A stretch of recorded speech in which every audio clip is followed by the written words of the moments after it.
Alright YouTube, for this vlog I'm continuing my Star Wars trilogy episodes 13, 14, and 15 with the conclusion of this trilogy, episode 15, so let's dive in. So to start, the big thread of this vlog, or this vlog, how embarrassing of me to say, of this episode 15 is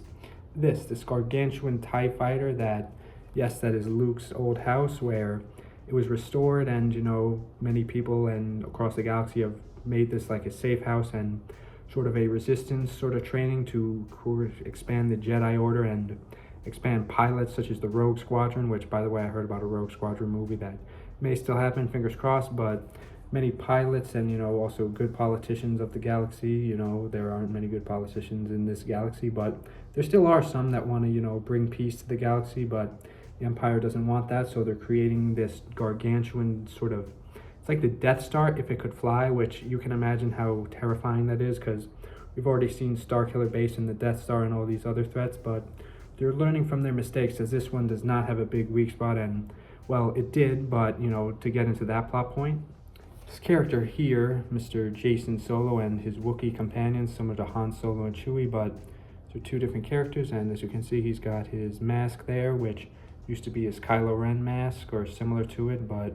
sort of doing this trilogy or this episode on the go, so don't mind me if there are too many discontinuations, but this character is also the leader of the Rogue Squadron, and he was killed off by the Empire and the galactic bad guys because he found the weakness in this Starkiller Base, and not only did the Emperor and his acolyte not only kill Jason Solo, but they also not killed him but destroyed him, and through him and his Wookiees remains, they hung their heads by the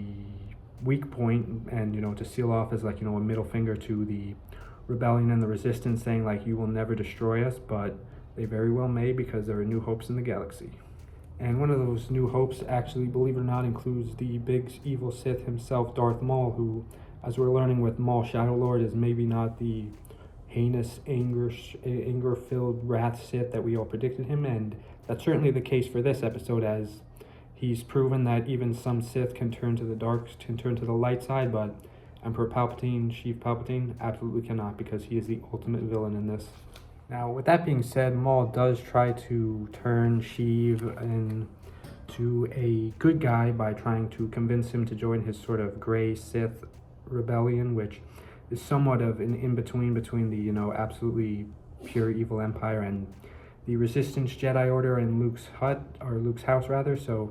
Maul is, of course, unsuccessful, and, the way Maul tries to turn Palpatine is by showing him that, it goes into a little bit of the Sith horror stories, which, or horror movie aspect, I mean, because I also forgot to mention at this vlog that I kind of want this Star Wars movie to be somewhat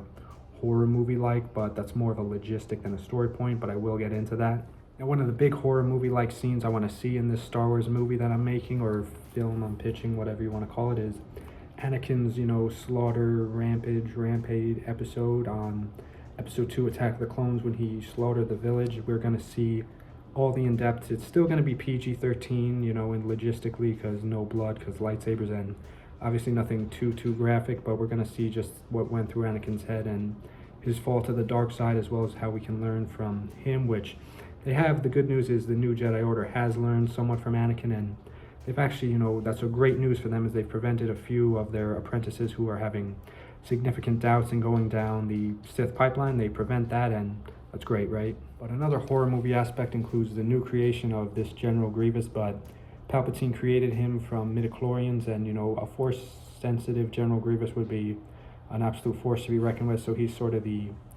secondary villain, rather his new apprentice, but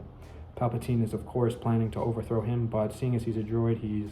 not too bright, so he doesn't really know that, but he's also, not exactly not too bright, I misspoke, but he's rather completely in control of Palpatine, and Palpatine planted part of his soul in Grievous, which, similar to Harry Potter, they destroy the soul, they destroy the character, but not quite, because Palpatine is the unbeatable enemy in this, which is later how the movie ends, that I'll get into. Before I do, we do also see the Mandalorians being recruited for sort of similar to Darth Maul's plot, where, Darth Maul's subplot rather, where he's like, not really, he's like an anti-hero, he's not for the Jedi, he hates the Jedi, but he also hates Palpatine even more when he learns that he can't convince Palpatine to join his gray Sith Jedi. Sorry, my brain stopped there. But another character we see a lot of in this trilogy is flashbacks of Obi-Wan Kenobi and sort of like, the unreleased concepts of Star Wars Episode 3 Revenge of the Sith when it was going to be 4 hours long. And some things we really see in this one is his battle on the space battle, the opening scene that was originally an hour long. We see clips and bits and pieces, and a lot more than bits and pieces of that, but something we do see in this movie, and flashbacks are a frequent theme of this movie, FYI. So we see sort of what went through, Obi-Wan when he was telling Anakin to just go on with the mission, but Anakin refused to leave him behind, which was 2 thumbs up for Anakin before his tragic fall to the dark side. And one other really big horror movie-like scene, well, not really horror movie-like scene to be honest, we see is Anakin fighting Yoda when Anakin's Darth Vader, but this is sort of just a vision similar to Rey's vision in The Force Awakens, which is absolutely fascinating. And even in the vision, Anakin does not win. He gets absolutely wrecked by Yoda, as you can imagine, but we later see Anakin waking up as a Force ghost. So what does Anakin's Force ghost wake up to do? He wakes up to warn his distant grandchild, who is not only distant from him literally, but also in another sort of galaxy like time jump. But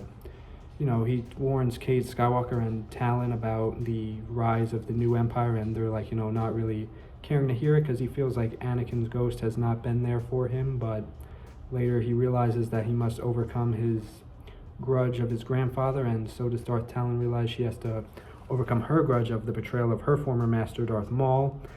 And that's definitely leads into a sequence of, we see Darth Maul when he fell down the shaft, and he didn't die, but he wakes up, and that's a very horror-like movie scene in this movie. So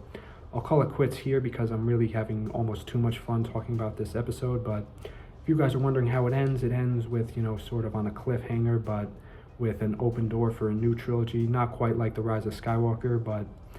even more so of an open door for a new trilogy, because that's awesome, right?